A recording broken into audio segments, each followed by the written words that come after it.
खबर शामिल करते हैं सरगोदा से। मोहम्मद नदीम की रिपोर्ट के मुताबिक फैसल मकसूद टीचिंग अस्पताल सरगोदा में दिन के औकात में भी स्ट्रीट लाइट्स के रोशन रहने का इंकिशाफ। अस्पताल इंतजामिया अपनी गफलत से आवामी टैक्स के पैसों को जाया करने लगी। आईनी शाहिदीन के मुताबिक अस्पताल के अहाता में स्ट्रीट लाइट सुबह और दोपहर के वक्त भी मुसलसल जलती रही हैं, जिसके बायस बिजली का ज़ियाद हुआ। फैसल मकसूद टीचिंग अस्पताल सरगोदा की इंतजामिया अपनी गफलत से अवामी टैक्स के पैसों को जाया कर रही है, लेकिन बिजली के भारी बरगम बिलों का बोझ बिलाखिर मरीजों पर ही डाला जाता है।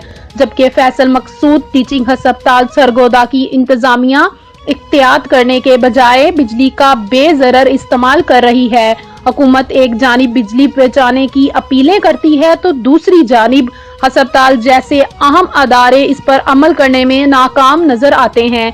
संजीदा हलकों ने आला अहकाम से मुतालबा किया है कि फौरी तौर पर मामले का नोटिस लिया जाए और जिम्मेदारान के खिलाफ कार्रवाई की जाए ताकि कीमती वसाइल के ज़ियां को रोका जा सके।